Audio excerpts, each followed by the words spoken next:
All right. I hate to interrupt the discussion because that's a big part of the group, but let's get this started. Thank you, John. Oh, look how polite everybody is. Is that too loud? Dang, that feels loud. Cool. Well, welcome. My name is Brian Anderson. I am your host this evening. Welcome to Full Circle Real Estate Investing Group. We got some new faces tonight. That's good. So I got to always give the spiel too. This group exists to help people on the path to financial freedom. So there's no bait and switches here. If you're new and you're nervous, and I always have the same joke. We're not going to sell you a timeshare after this. This isn't like about our businesses. This is really helping people on that path. So part of that goal too is interactive. So start thinking of some questions for Brandon. We're really excited to have him out here, and we're going to put him under the lights for a lot of questions too. So cool. So few things. We'll get some housekeeping stuff out of the way. This group's about connections too. So had a good amount of folks come out early. We're going to try to stop right at 8 o'clock, but we got the room till 9. So hang out, meet somebody new. Maybe somebody asks a question that you're interested in and make a connection. So again, your part of that is the Q&A. So, Brandon will just stand here and look at you until 8 o'clock if you don't have questions. So start thinking of some questions and get out there. If you have one of those handouts on there, Christina, will you grab one of those too? I didn't get a good visual. So on that handout, if you're shy and you would like to ask a question, you can text a question to Christina. Her number's right in the middle there. So if you're shy and you don't want to ask a question, she'll act like it's her question. So you can text it right to her. So if you don't have one of these, you can grab one of these. I'll go over a few things too. If you found us on Meetup, most all of you found us on Meetup. If not, there's a QR code. You can jump on there for future ones, which I'll talk about later. And I grab my phone. Hold one sec.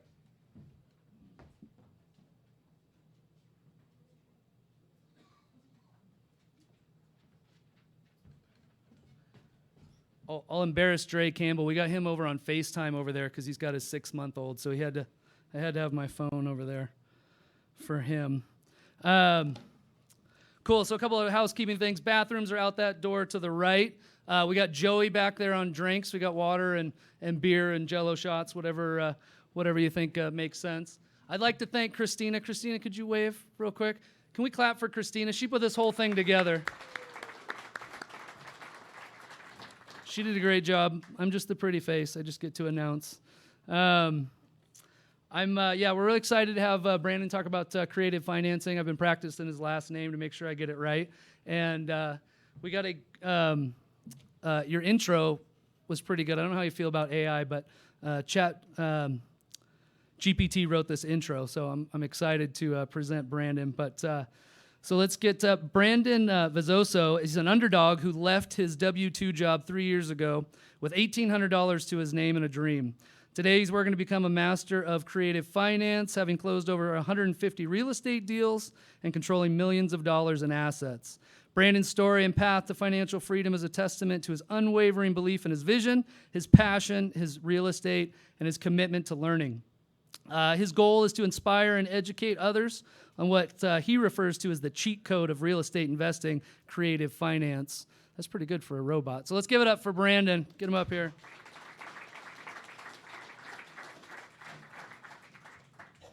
Oh, let's get this sucker way back up high for you. Cool, man. Yeah, absolutely. All right, so thanks to Brian and Christina for putting on this event, first of all. Today we're going to chat a little bit about creative finance. I'm sure a lot of you have heard that. It's kind of a buzzword right now. Hasn't really been talked about too much over the last several years, but has become pretty impactful with everything going on in the market right now. So we utilize 10, 12 different creative finance strategies. Today I wanted to really just share one that's been really impactful for us in terms of getting traction. I think it's a really good strategy for beginner investors, and just really focused on creating a lot of leverage and velocity. So we'll kind of get into the slideshow here.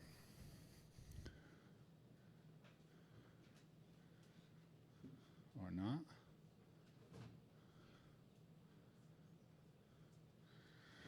So just want to start with, financial freedom, right? I think that's why a lot of people get into real estate investing.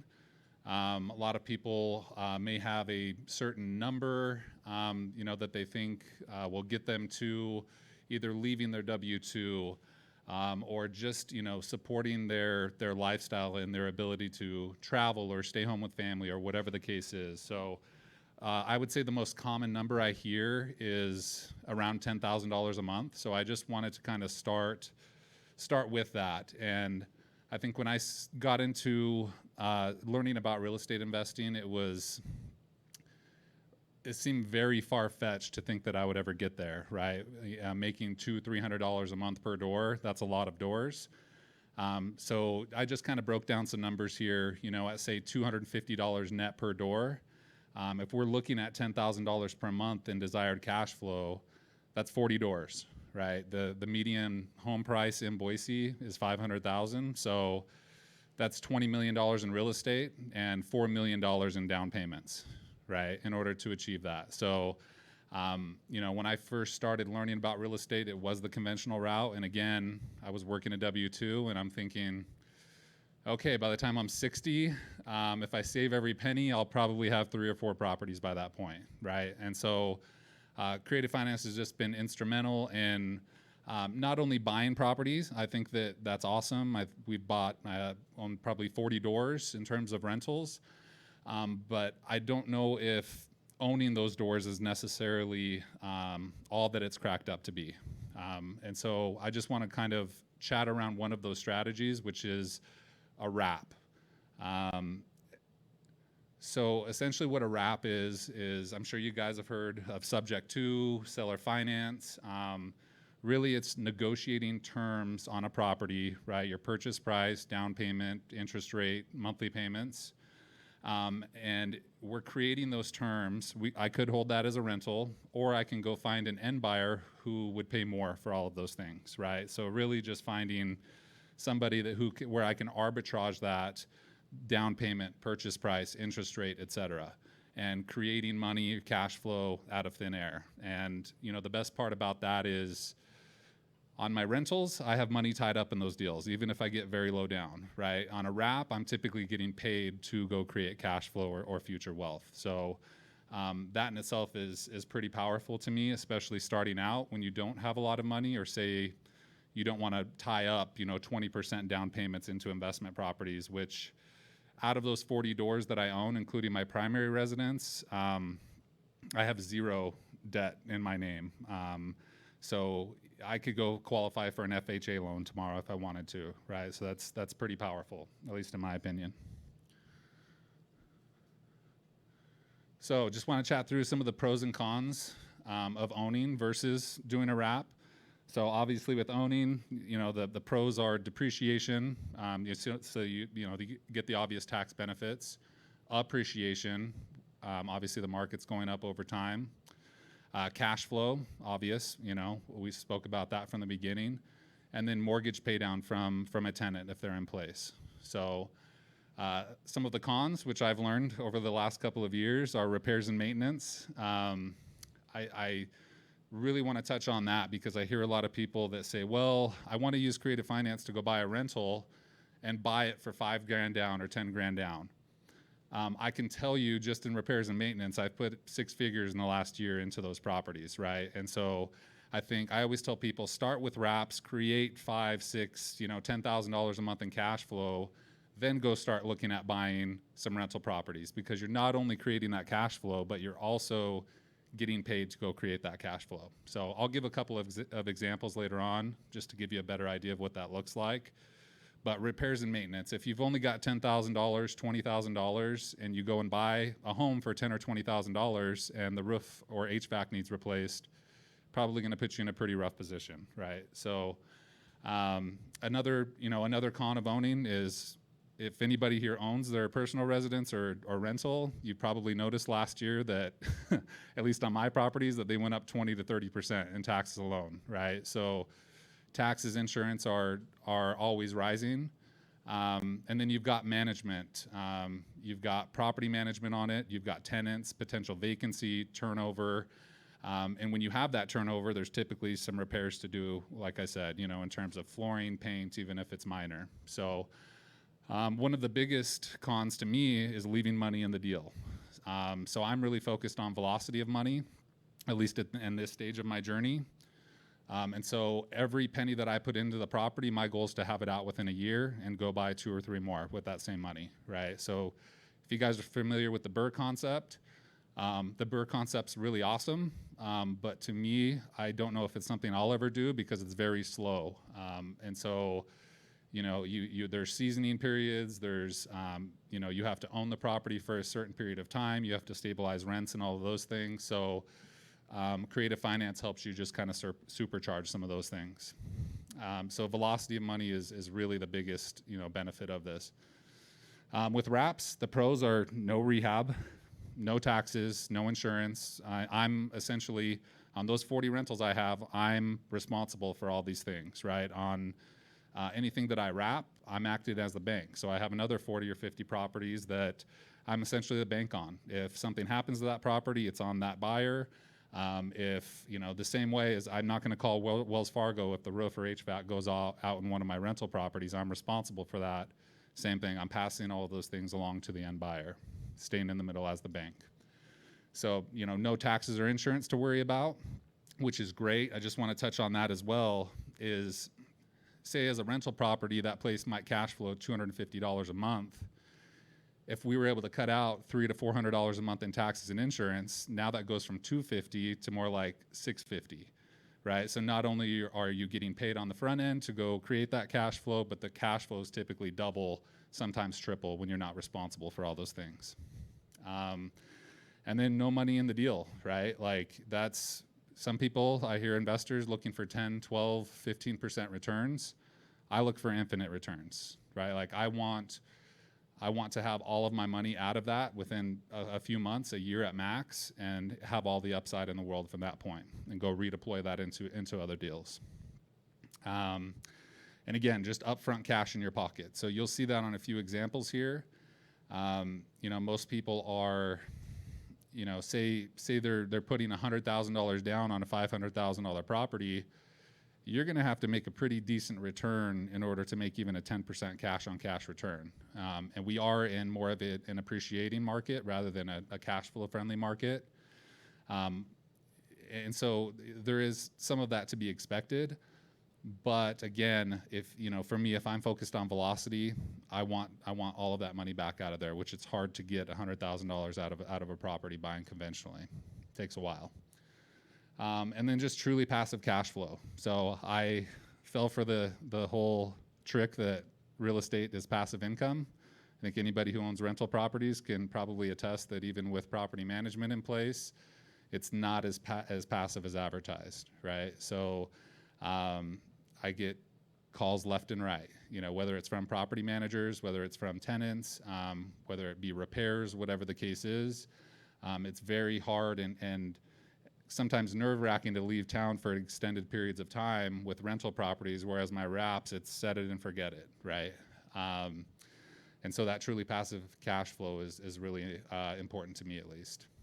And then interest, like I said, we're becoming the bank. So when we can go provide housing to people that may not be able to qualify for whatever reason, we just actually put one up today. We planned on going to market with it. And we put it up on Facebook and blasted it out to our buyers list and had, I think, 7 or 8 offers on it same day. So it's not even going to market. And there are a lot of people out there that may be business owners. They're 1099, so they make decent money. They have great credit, but they just may not have been 1099 long enough or may not be reporting certain income the right way. And so there's a lot of great applicants to choose from. And, you know, these things go really quickly because the reality is the majority of people, especially in Boise right now, cannot afford to buy a home conventionally. You know, with interest rates going up the way they have, you have to make close to 6 figures to afford the average priced home in Boise, right? So the average price point's around $500K. if your PITI is near $4,000 a month, you're going to have to make really dang near, 6 figures just to get into the average home. So as you can imagine, when we make a post like that, we make a Craigslist ad even, not even bringing it to market, we typically get 100 to 200 responses within that first day, and anywhere from 5 to 10 offers day one. So there's certainly a demand for it, and to me it's just I got into this initially to try to help others, and I think this is a really good way to provide an opportunity at owning a home to people who may not be able to otherwise. So mortgage pay down, right? We still get the mortgage pay down the whole time. And when I say mortgage, the initial terms that you have, whether you took it over subject to or seller finance, that end buyer is paying that down.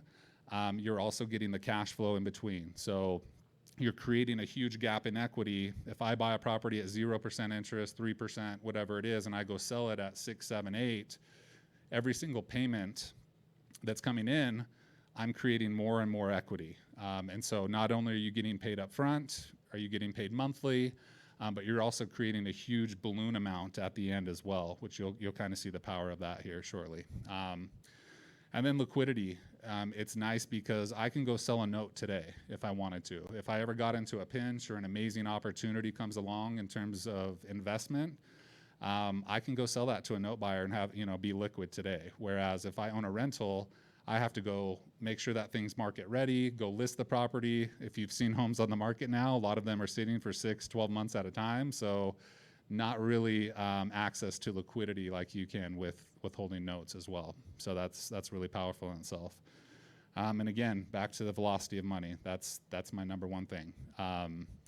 Only cons there are no tax benefits, since I don't technically own the property at that point. I'm just acting as the bank, and then I don't get appreciation. So you can see it's a pretty large list when it comes to pros and not too many when it comes to cons.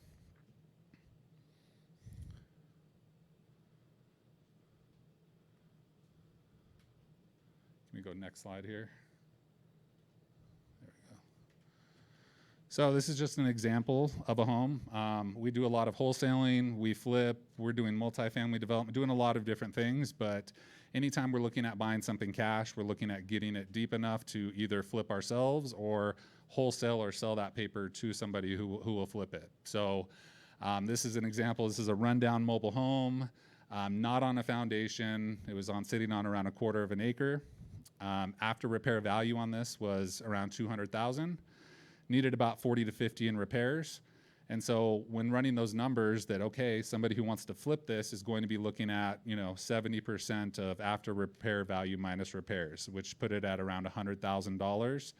And so we knew if we bought it at 90, then we could sell that to somebody who would flip it for 10,000. So not too bad, $10,000, right? Awesome, pretty good for selling paper. What we did is we had a lot of competition on that in terms of cash buyers. We said, look, we can give you cash just like anyone else. Where we can separate ourselves is we can give you a higher amount and give you a down payment and make some monthly payments along the way. So what we did is went and offered him $105,000. Our down payment to him was $10,000. We got that one at 0% interest. Which I hear a lot of people are like, how do you do that, right? It's, to me, I think 70+% of the properties in my portfolio are 0%. The highest interest rate in my portfolio is my personal residence at, I think, 2.8, right? So that's pretty powerful. If you were to go buy a $500,000 home today at today's interest rates, you're paying $1 million for that thing over the course of 30 years. So even if I paid $550,000 for that home, and overpaid by $50,000 at 0%, I just essentially made $450,000 on the purchase on every one of those properties, if I'm holding those long term. So pretty powerful there. So the term length we agreed to with the seller was payments of $550 per month over the course of 12 years on this mobile home. And then there's a balloon date of $15,000 there. So you can see the seller's obviously getting a lot more. They're making $15,000 in this scenario more, and they're also spreading out and potentially offsetting their capital gains implications as well by taking that money over time as you move up in price points, that's even more substantial, to somebody who's looking to sell. And so what we did is we put it on Facebook, we put it on Craigslist, and we were able to find a gentleman that owns a landscaping business, also owns a drywall business, and he just doesn't happen to have his green card, so he can't qualify for a conventional mortgage. Makes a few $100,000 a year from those businesses, but has been renting for a long period of time and wanted to actually go in and have the opportunity at home ownership. So at closing, we collected $30,000, right? So I made $20,000 profit on the front end, sold it to him at 9% interest, which he was totally happy with. I gave him a balloon that was a little bit shorter than what I have with my seller, just in case if he doesn't perform for whatever reason, I can go back and foreclose if necessary on the property, keep his down payment, all monthly payments made along the way. It's certainly an improved asset now, everything's fixed up, and I could just go take it and sell it cash before that actual balloon day. So kind of double dip. Worst case would be best case in that scenario. So the monthly payment that we're getting from him is $1,700. So off of this mobile home, we're making $1,174 per month because, again, we're not responsible for taxes or insurance. The balloon payment we'll be collecting at the end of that $63,648, and so that'll leave a difference of a windfall of cash in 11 and a half years of almost another $50,000 in my pocket.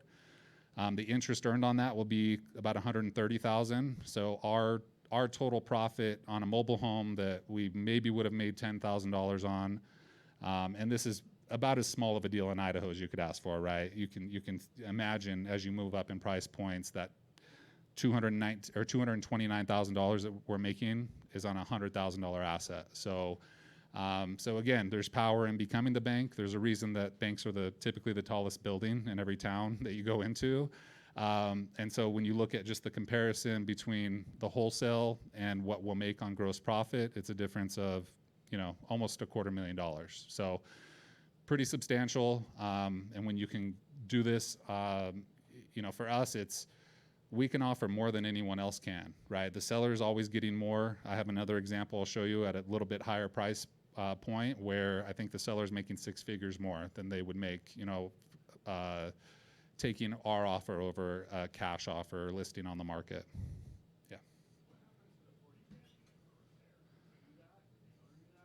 No, we don't do any repairs on wraps. The end buyer put in the $40,000 in repairs. Yep. Okay, we'll go next slide. So just some kind of pieces to the puzzle or what's going through our thought process. I have a team of about 12 guys. 7 of them are in acquisition. And so I'm having very little of these conversations now. I am doing some underwriting on the back end, but these are some of the things that we're kind of going into what we're looking at, when we're approaching somebody looking to sell. So really, looking at the purchase price and down payment, how much do they need? A lot of people, you'd be very surprised at how many people told us they needed to sell cash to get into their next home.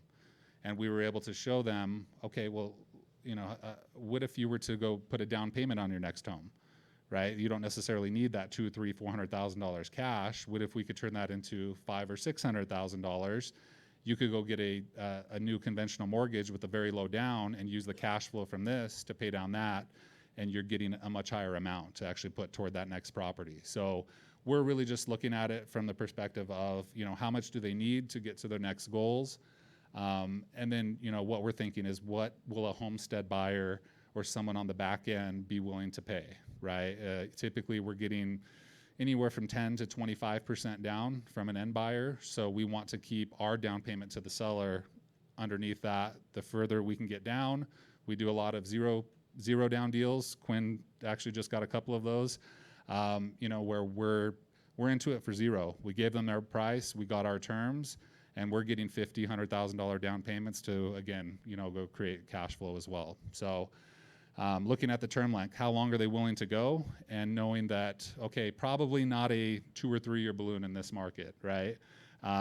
We're not exactly in an appreciating market at this time, so we're making sure that we have a long enough term length, not only to protect ourselves, on the balloon date that we have with the seller, but making sure that we protect our end buyers, knowing that we'll have enough principal pay down to, again, create that gap so that we have a future balloon available. So really just looking at what is future value in 10 years, 12 years, et cetera. When it comes to monthly payments, if it's a rental property, usually what we're trying to do is, our goal is to see if we can come up as close as possible to what they're netting as a rental. Typically, the homes we're buying may have deferred maintenance. They may not have, I don't want to call them slumlords, but they may not have put a lot of attention into the property and therefore haven't raised rents over the course of time. So if we can go in, get as close as possible to replacing that net cash flow, then we know that on the back end, if we were to add interest to an end buyer, that we can create that cash flow and equity along the way. Okay, we'll go next slide. So keys to control here. A lot of people reach out to me and are like, how the heck are you getting 0 down, 0% interest deals? It's really just figuring out what, trying to really listen to the seller. We're not here to educate. We're not here to convince. I hear a lot of people that will go learn what subject to is, which is essentially taking over somebody's mortgage, which we do a lot of that as well. But they'll go and just try to explain, they'll just confuse a seller basically, right? And so we try to keep it as simple as possible. Obviously, we're educating them through the escrow process, through the purchase agreement and all of those things. But in our conversations, we're keeping it very simple. We're not there to educate or convince. I tell my guys, we're not in the business of, even though we're amazing negotiators, we are not in the business of selling. We're not in the business of convincing. We are sifters and sorters. So we're sifting and sorting people into the appropriate bucket based off of their goals, what they're trying to achieve. And really creative finance is, we use a lot of different strategies, but they're really just tools in your tool belt, right? You don't use a hammer on a screw. You don't use a screwdriver on a nail, right? And so it's really understanding when to pull out the appropriate tool. And I think a lot of people will just come in, they'll learn what subject to is, and they go to try to do subject to on everything when it's not necessarily a good fit, either for the buyer or the seller. So I think that all starts with just active listening, understanding like, where is the seller? How did they get here? In terms of there may be some motivation, where are they trying to go? What are their goals, right? Like truly understanding, listening to the seller, not having a one-liner ready, not trying to sell them, but really just figuring out where are they trying to go, where are they at now, and our goal is to try to help build a bridge, to get them from point A to point B. So not only does that make the seller feel heard and builds trust, but it also allows us to know if we're just calling and throwing blind offers on everything, there's not much that's going to stick there. But when we can actually listen to what their goals are, where they're trying to go, and help them build a bridge to get there, then again, it builds trust, and they feel like this offer was constructed for them, which it was, but you cannot get there without active listening, really caring about them, what are their goals, what are they trying to achieve, and helping them getting there. And then it's a lot of storytelling, honestly. I mean, we bought a lot of homes, sold a lot of homes over the last 2 years. And so there's not many people that are in a situation that we haven't helped before. So I think this last week we helped 3 people avoid foreclosure in the last week of them actually going to foreclosure. And so, just letting them know that, hey, you're not alone. Here are a couple people in your situation that we were able to help recently. They were, here was where they were, here was where they were trying to get to, and here's how we helped get them there. And so I think storytelling's huge when talking to sellers of any kind, because whether they know it or not, they're the person in that story and they can relate to that person in that story. And it will usually spur different types of questions or things that may not come up when you're just overwhelming them with all of this information.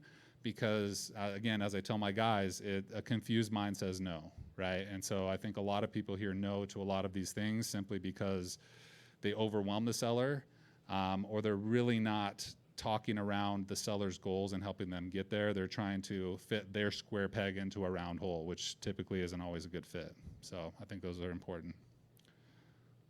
Okay, we'll go next slide. So this is another example.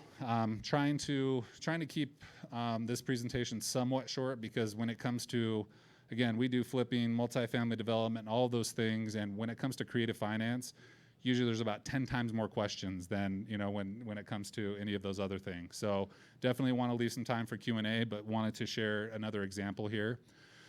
So this home had a 400K after repair value. Needed about 25,000 in repairs to get it there. So when you do the calculation of where either us or another flipper needed to be, it'd be at about 255. So we would have to get it at 240 to sell that paper for $15,000, to a flipper if we wanted to go that route. So what we did is, instead of offering them $240,000, we offered them $370. We gave them $15,000 down at 2% interest. With a 10-year balloon. So our monthly payment to them, as you can see, is $13 per month. And then they have a balloon in 10 years. So if you look at the bottom of that left column, the seller is making almost $200,000 more with interest and us buying it on terms over the course of those 10 years than if they sold the property to a cash buyer, right? Which is pretty substantial, that we can offer people a lot more and we can still go make a pretty nice profit on the back end as well. So we sold it at only $20,000 higher, right? So wasn't a huge spread there. We didn't try to rake people over the coals in terms of our end buyers. And I think that's another point I should actually talk about here is, the home that we listed today, or we didn't list, but we blasted out on Facebook and some of those things. We put that out at 5.5% interest. We could have easily racked that up to 7-8% interest. But I think it's important not only in creating a reputation, but gaining referrals. People know who we are now, and I didn't know what real estate was 3 years ago. So I think that's important in, building just a reputation is providing value to other people. You don't have to get greedy with every deal. I know a lot of people right now that are doing owner finance at 8, 9, 10, even above, right? They're trying to take advantage of people who can't qualify for a mortgage. So we like to keep it affordable. So again, only $20,000 higher. We got a $30,000 down payment. So we got paid, again, $15,000 on the front end. Arbitrage that interest rate from 2 to 7%.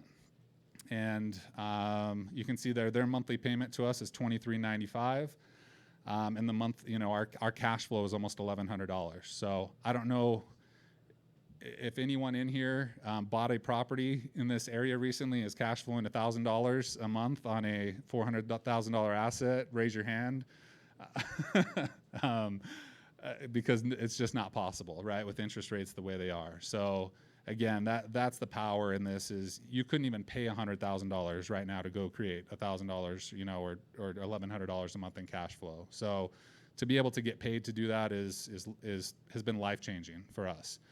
And so, just going down the list here, not only are we creating that cash flow, we have another windfall of cash of $50,000 coming down the road. So our gross profit is around $195,000, or about $180,000 more than if we were to wholesale that. And again, $15,000 wholesale, that's before taxes. So flipping's cool, development's cool.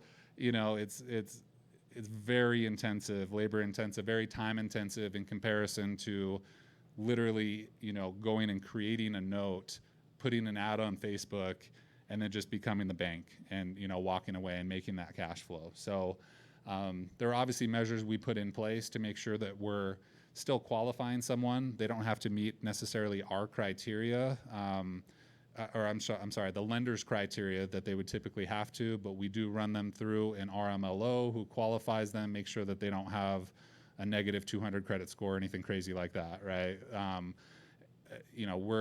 We do want to help people, but we want to make sure that they're not behind on 10 other payments they should be paying. So yeah, that is a wrap.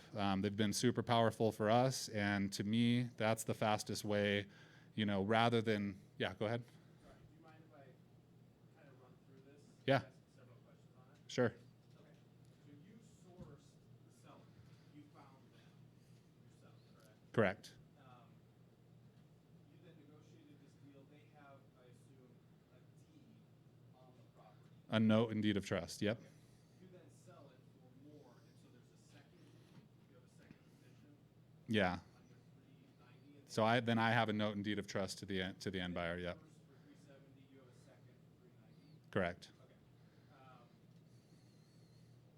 You also sourced the buyer. Yeah. Yeah. That's normally how you do those. I mean, it's really not hard to find buyers like this. Again, that property we posted today, we're getting offers, 50, 60, maybe I'd have to ask Quinn on that one, $70,000 higher than what we posted it for this morning. So it's close to market value, and it's getting bid up well above market value because, again, people are getting a lower interest rate than if they went to a bank at 5.5 that we're offering. And they don't have to qualify. So there's the majority of the population, again, cannot qualify conventionally. So it's really supply and demand.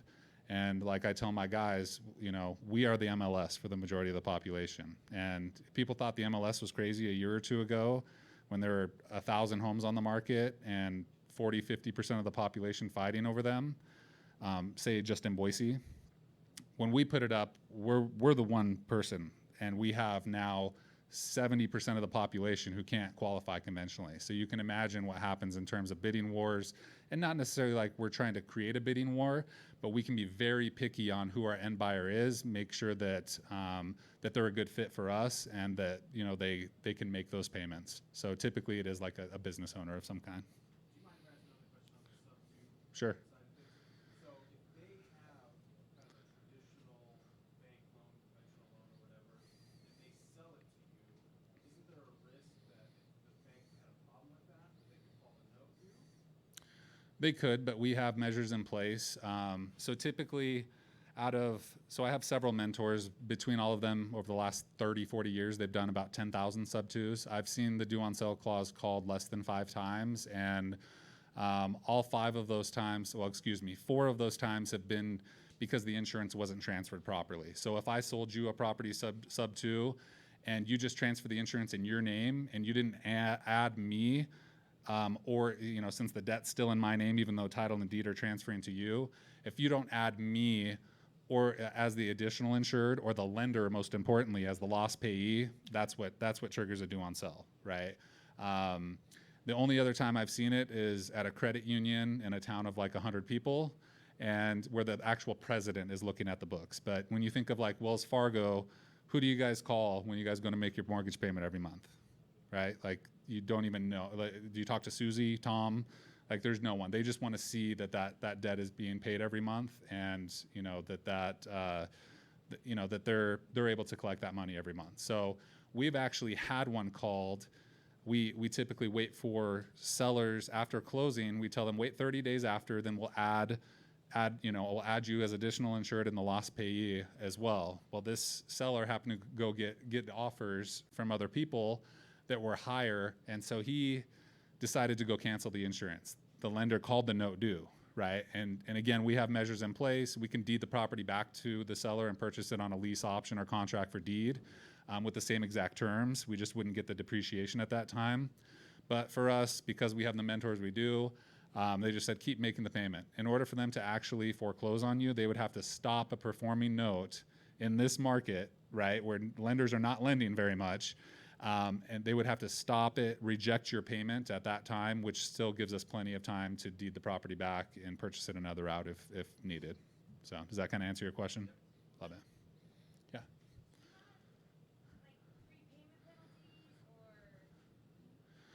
It depends. Most of the time, no. But because, like the one that we're selling today, that's a 5.5% interest rate. It's going to take them years to build enough equity to even be able to refinance at that point. So sometimes we will, depending on how much equity we have in it, which you can do. But again, we want to give people the flexibility to, if they want to refinance out, awesome. We just wouldn't be able to capture the interest of the whole term. Do you discuss that with your original seller then? Like, do you add that into the clause? There's not a prepayment, because I mean, the first one, well, that was global home, so it's different. This one, though, is like a 10-year balloon. But like, let's say the interest rates do fall, and they want to, or whatever, somebody moves, whatever, they decide to do, or sell it, or. Uh-huh. Did you already discuss that with your original seller without having a prepayment penalty, or? Yeah, I mean, I've only had probably one, maybe two sellers ever that asked for a prepayment penalty. You know, a lot of what we do, usually if someone asks for that, it's because they want to capitalize on the interest, and we're not usually paying interest on, you know, when we'd rather, instead of buying it at what, you know, say 350 at 4% interest, I'd rather buy that thing at 410, 420 at 0% interest all day long, right? Because I'm getting pure principal pay down. So the only times that I've been asked, maybe one or two times, and then we just added a prepayment penalty in those scenarios to our end buyer that we wrap to make sure we were protected. Ever pushed back if you just wanted to pay it off early? Well, if there was if they asked for a prepayment penalty, then we would adhere to that. We would just make sure we're protected to our end buyer and add another prepayment penalty to protect us from that ever happening. Can I jump in real quick? Sure. We jumped into questions. Did you have anything else you want to wrap? We're going to do questions here in a second, but is there anything else you wanted to finish up on before we do more questions? Not necessarily. I just, you know, obviously you can do this, you know, to end buyers, but creative finance is just powerful in general, right? I mean, we're doing a couple of developments, one of them in Boise right now that's, I think, 33 residential units and some retail space below. We used some creative finance on that as well. I'm not sure if Steven's in the room today, but you know, he works with me on my acquisition team. He bought one of the homes. I bought the two homes next door to that. So we had three together, and we're partnering with a realtor / investor who owns another property next door, and doing something creative where he's getting paid out on the back end, right? So it allowed us to get the density that we were looking for. And so it doesn't just apply to, you know, becoming the bank. There are a lot of ways that you can use creative finance to do things and operate in environments like we're in now, that you just couldn't do with cash, with the cost of money right now. Like if you go use a private lender, for example, or if you go to the bank, you're paying a lot for money, and you know, something like development can take, I think we're 18 months in and just got, you know, through some big stages in the process. By the time we break ground, we'll be 24 to 36 months into it. So if you're paying private money costs on that type of project, it's just not going to pencil, which is a large reason I think multifamily there's going to be a lot of blood in the streets with multifamily. So there's a lot of people who are using bridge debt in multifamily the last 5 years or so, let's say, and they were penciling on coming out of that into longer term debt at say 2, 3, 4%, and now they're looking at double that. So I think we're going to see cap rates decompress a lot, and there's just going to be we're already seeing it in multifamily. I mean, you could barely even pick up a multifamily unit a year or two ago. Cap rates were getting down to 3 or 4%, and I think that's we're already starting to see that change substantially. And there are creative measures that we can take to not only acquire those, but you know, start to build those types of units that actually pencil on the back end as well.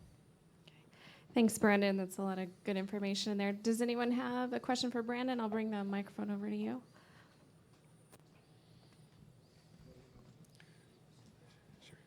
John?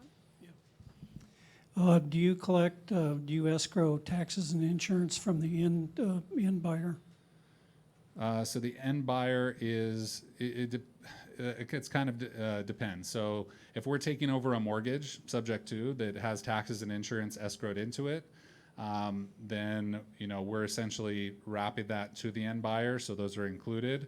But the end buyer is responsible for taxes and insurance. So they're not paying that to us. They're paying that to their insurance company or the county. What safeguards do you have in place to make sure that insurance doesn't lapse and they're not delinquent in their taxes? Well, when we purchase the property, like when I do it with my seller, I keep an insurance policy in place that's like, say, $80 to $100 to protect worst case scenario. But we also have performance language in there. So I tell someone, look, I'm providing you housing. I'm not going to come foreclose on you after 4 months of not paying.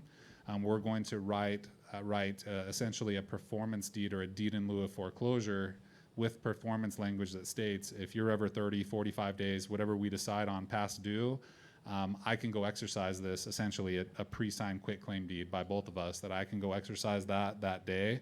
And that goes for holding, you know, paying taxes and insurance on the property as well. So this is all set up through a servicing company.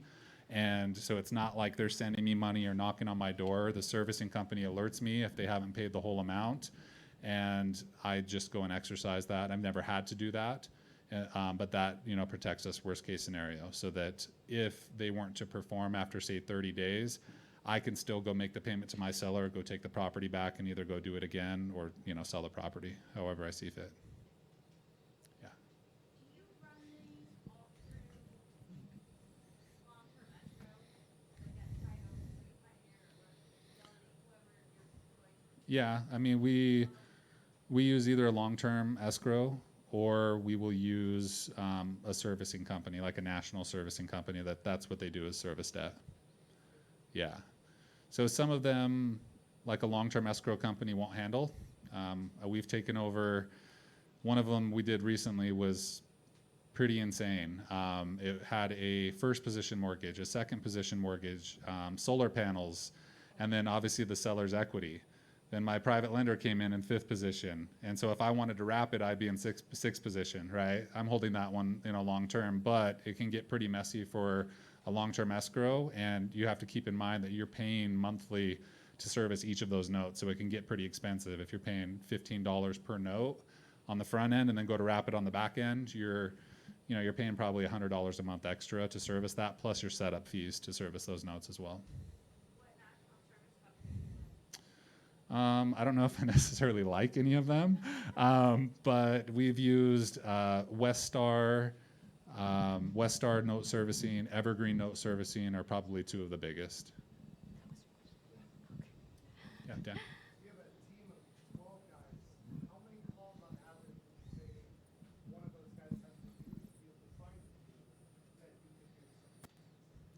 So that's essentially what we are as a marketing company, right? Like and I think that's something that people underestimate is, oh, I'm just going to call 5 people and find something like this. Again, we're sifters and sorters, so it takes us a certain level of volume in order to find the right fit. So we're purchasing right now, on average, it's been more like 11 or 12 a month the last couple of months, but on average we're buying about 10 homes per month, and we're reaching out to about 80 to 100,000 people per month via text message, cold call, et cetera, to get 10 of those deals. But we are pretty picky. Like I said, I think my 70% of the properties in my portfolio are 0% interest. I think 80-something% are either 0 down and or 0% interest. So we're very picky. If we're buying something cash, we're usually buying it at 50% of value, or we're buying it at, say, 50 or 60% and then just wholesaling that to an end buyer. So if you do the math on that, I would say, what is that? About 10,000 people per deal is what we're reaching out to find the right fit. But if you're an investor looking to get into it, we're pretty spoiled in regard to like how many deals we see coming across our desk. And if it's not a good fit for us, or if we feel like it's borderline, we'll just pass on a lot of those or push them to another investor, right? So I think for the average person who's looking to get into their first or second property, probably don't have to reach out to as many. I don't think you have to get 0% down or 0% interest, but it is a numbers game, and it's going to take a certain amount of volume to find the right person. It's taking a lot less volume now. Let's put it that way. I would have told you a year and a half ago that I'll never buy anything on market, and I think last month we probably closed 5 or 6 of them that were listed on market, because realtors are becoming a little bit more savvy to creative finance. And to be honest, we couldn't really provide much value to a realtor or a seller with creative, at least a year or two ago. 12 months ago, we were buying 80% cash and 20% creative, and now it's completely flipped, where 80% of what we're buying is creative. Realtors know that, hey, if a seller may not have as much equity, maybe they might have to write a check to sell their home because they bought in 2021 and they put down very low down payment.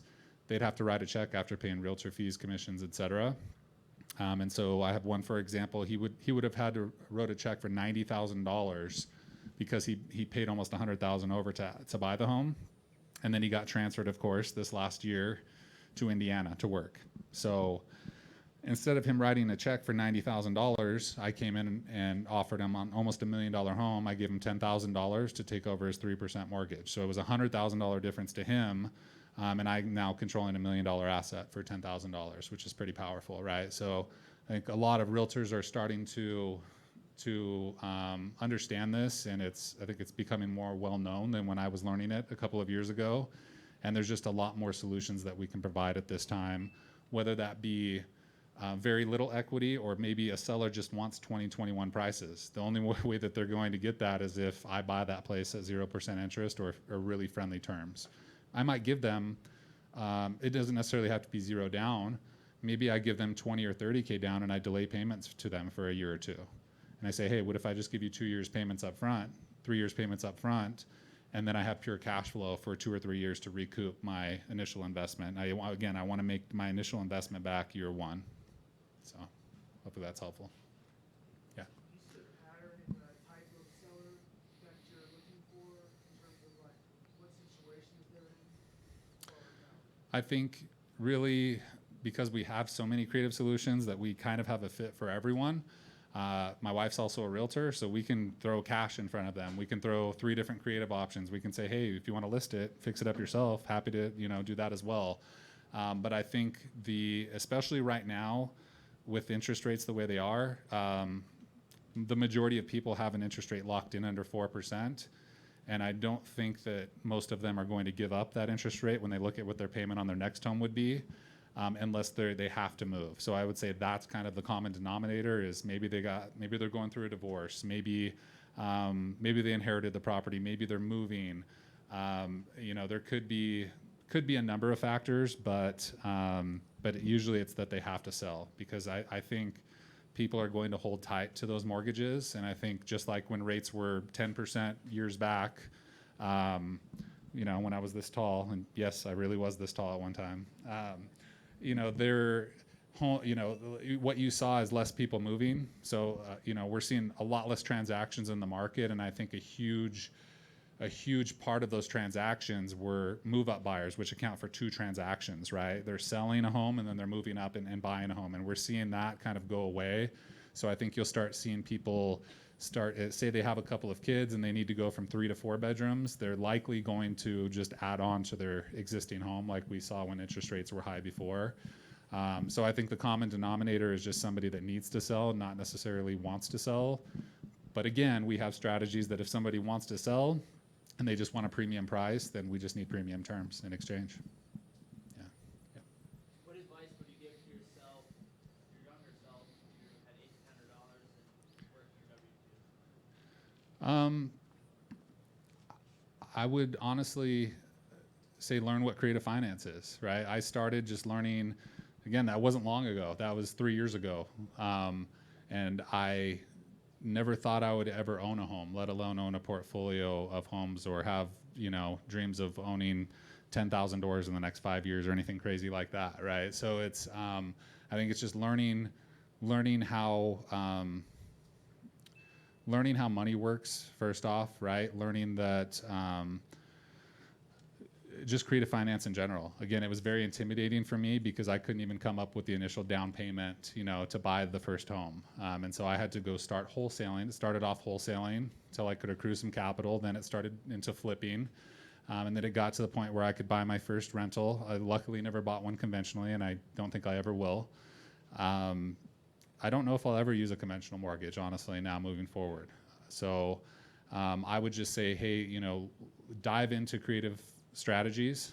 I would definitely advise probably don't go to mentors or gurus that are super hot, but find people that are, because most of those guys haven't been through a downturn or recession. And I think the biggest mentors or influences in my life have been people that my mentors that I look up to, there's 2 of them, and they've been doing it almost as long as I've been alive.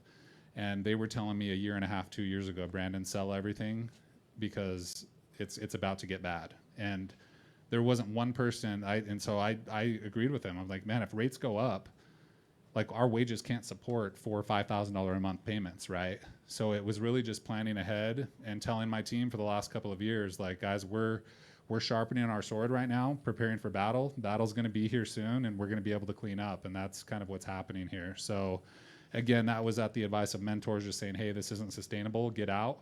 And I would talk to, you know, brokers and realtors and other investors that are like, Brent, there's no inventory. It can't happen. We could stop the market for a year and it wouldn't be back to a healthy, you know, market, and there's just not enough supply. Well, we're now in a broken housing market, in my opinion. And to me, that's no supply and no demand, right?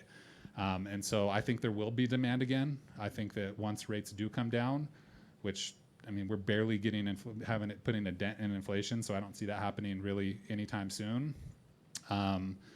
But when rates do come down and there is that demand again, I think there's going to be a huge boom because, again, we just don't have the supply. But yeah, learning just how markets work, how supply and demand works, and trying to learn as many creative finance strategies as possible. And really just going and finding someone that is doing what you want to be doing at a high level and going and just trying to provide value to them, right? And I learned that pretty early on, which I think is why I see a lot of people struggling to get traction, and we kind of took off like a rocket. Is, you know, even with development, for example, you know, I would take deals that people would try to hold on to and develop when they had no business doing that, which I didn't. And I would go find mentors locally that I knew they did develop, and I would say, hey man, I've got this place in Meridian, for example, one of my first deals, you could build 200 units there. And so I brought it to him and said, what do you think I could wholesale this for? And he said, probably 80 to 120. Said, awesome, it's yours for 20 grand. Like, teach me what you look for, teach me the engineers, teach me who you talk to at planning and zoning, who are not necessarily the best contractors, who are the contractors to avoid. How do you get through the entitlement process and get to building permits and all of those things? So most people, I think, are trying to, I don't want to say greedy, they're just, you know, hey, I'm starting out and I need every penny that I can get. And I think just understanding that if you lead with value, it typically comes back to you tenfold, whether that's today, tomorrow. And it also gives you access to those people. Like, I have access to some of the top minds, and just got invited to, I'm now in Collective Genius, which is an invite mastermind of the top 150 real estate investors in the country. And, you know, I'm very much a small fish in a big pond. Those guys have been doing it for 20, 30 years. But again, I'm in those rooms because of the value I provided to those people early on. And now it's allowed me to avoid a lot of pitfalls as well that, you know, that other people experience. So I would say find somebody who's doing it at a high level, try to provide as much value as you can. You know, you've got, when I started out, I had a mentor tell me, hey, you've got 4 things you can provide are time, resources, relationships, or just wisdom or experience. Starting out, I had time. So I was working 15 hours a day, manual labor, operating heavy equipment. And I found a guy doing kind of some wholesaling, and he was doing about a deal a month at the time. And I essentially went to him and said, hey, can I do anything? And he's like, well, you don't really offer much, right? So, but yeah, you can go take pictures of these properties. And he was doing it virtually out of California. So I would go, you know, you can imagine the conversations when it came time to sign a contract. You don't want to tell people from Idaho you're from California, right? And you're trying to do some of this. So would just go to get pictures, and that quickly evolved. And like, how can I provide more value to this guy? And so I realized quickly that he had a need for somebody to, you know, have conversations with sellers and cold call and do some of those things. So I cut my teeth and got reps doing some of that.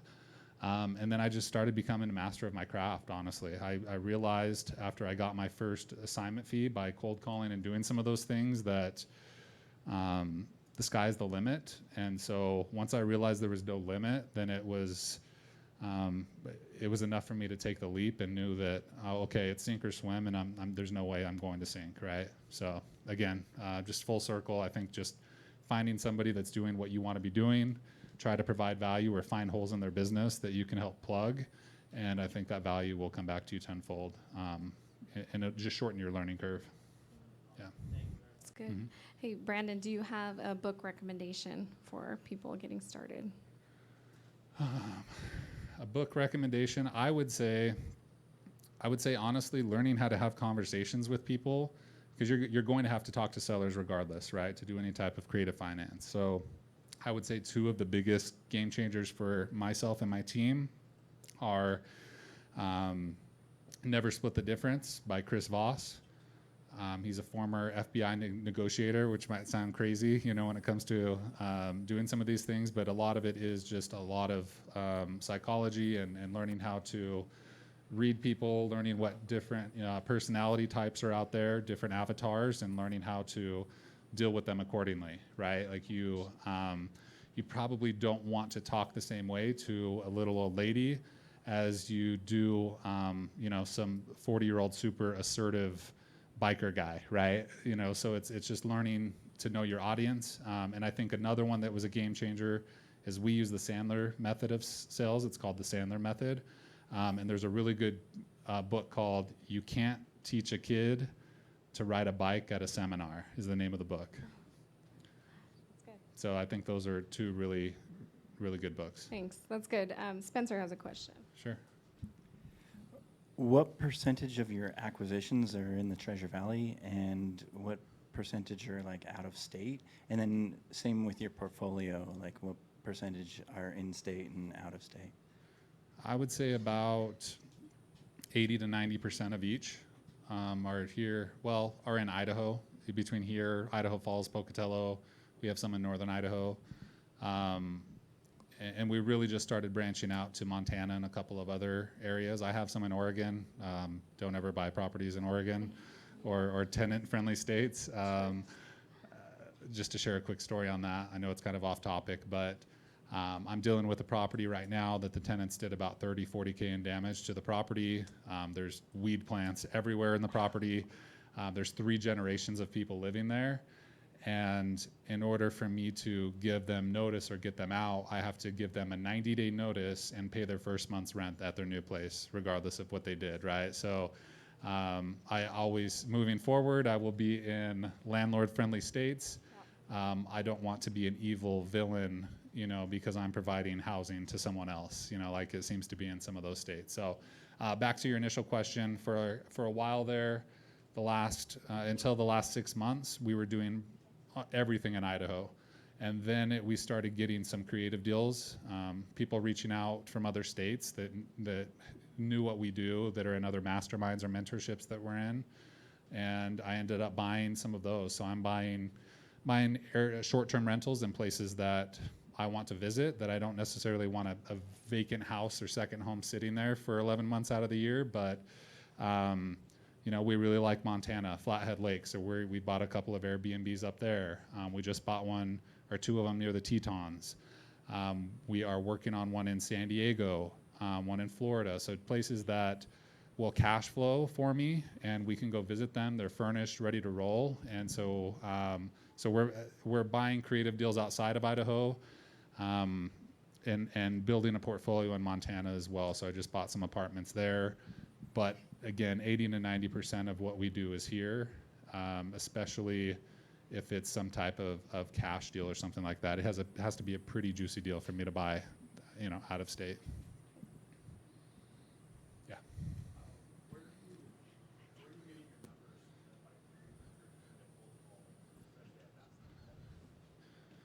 that We are, so it's starting out, it's going to sound kind of ridiculous, but before I quit my old W-2, I took some demotions, right? And so I'm sure you guys have probably heard driving for dollars. So to drive it around, I would look for distressed properties. And I drove literally every road in the valley. I wish my wife was here to tell you what that experience was like. Where, hey, babe, let's go for an hour. And 5 hours later, she's like, oh my gosh, what are you doing? And me saying, I swear this is going to be worth $1 million someday, right? And it was, so at first it was just driving around I started writing them down. So we had notebooks full of properties that were distressed, and we'd go back and just skip trace them, and figure out the best phone number for them. And then we discovered an app that would allow us to do the same. And so I drove, again, every road in the valley. It marks where you've been between Mountain Home and Emmett, essentially. And so we had hundreds of thousands of properties that way.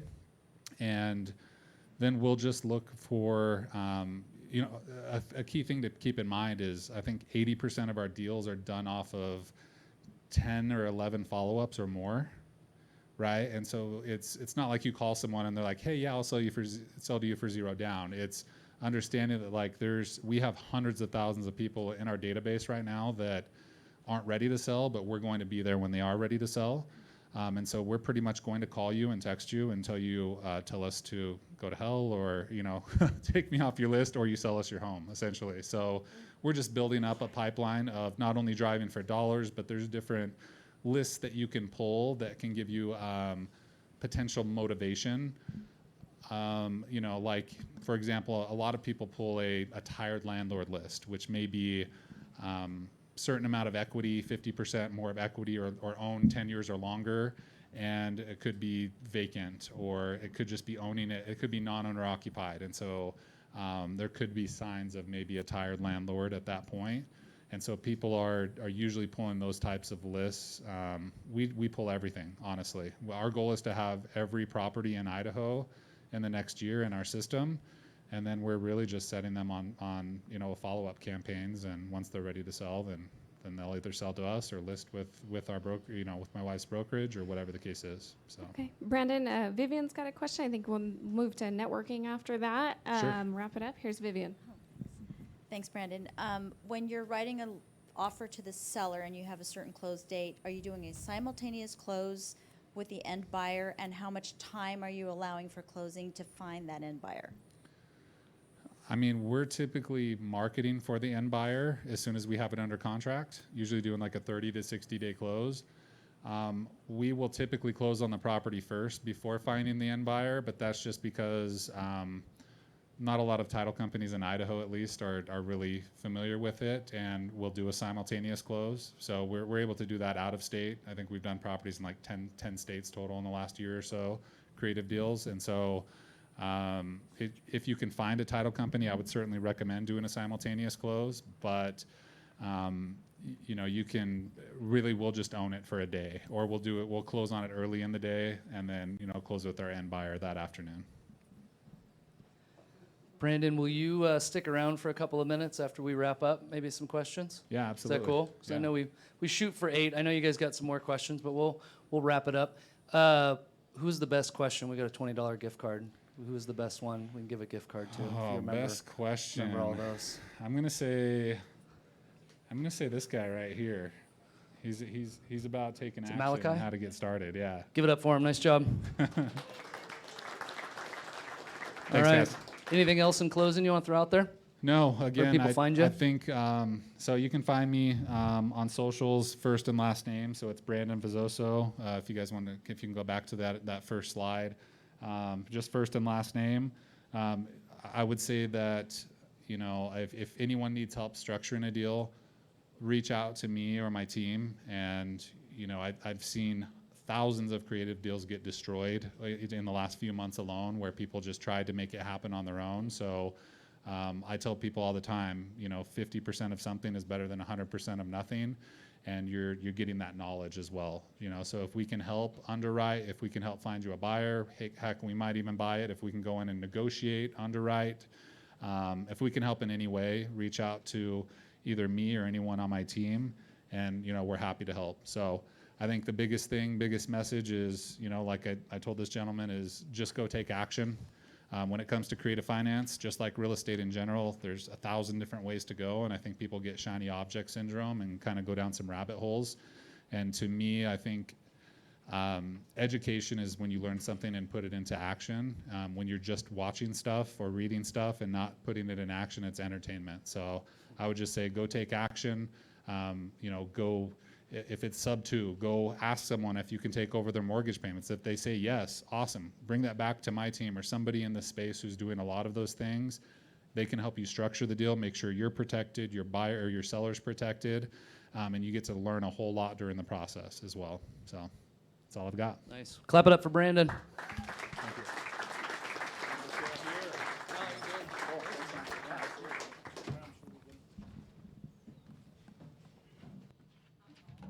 Oh, jeez, Brandon. All right. Okay, quick couple of things. I know we went a little long, but that was great. That was fantastic. I know we have some mortgage lenders in here too that kind of puckered up when you said no more conventional, but that's okay. We're all family here. A few things. Don't leave. hang out. Brandon will stick around for a minute. You can bombard him. If somebody asks a question that, hey, you want to get some follow-up on, connect with somebody, right? Like you said, I mean, if you just walk out the room and don't meet anybody else on this path, you're gonna lose out. Few things. If you're not on our meetup group, again, you can grab it on the QR code. Next month, we're gonna have a little panel. I don't think we've done a panel yet. We're going to have a panel of a couple of long-term property managers and a couple of short-term. So we're going to have a little discussion on short-term versus long-term. It's kind of a big one going on right now with the way the market's shifted. So I think it's April 29th, Christina. We'll get it out this week too, so that's coming up next week. In May, we're going to have a fundraiser. We're trying to do 3 or 4 fundraisers a year. We're going to have a pickleball tournament. All proceeds are going to go to Boise Rescue Mission. They do great stuff. So if you're interested in that, everybody loves pickleball now, right? So that's going to be in May. June, we're going to do a self-managing workshop. So we're going to get a lot of folks that self-manage. So we're going to do a little bit of workshop on that. It'll be a couple hours and whatnot. Hopefully we can keep you out of fair housing violations. And then we got a few other ones coming up in July and beyond. That'll be great. So other than that, thanks for coming. Hang out and have a good night. Thanks a lot.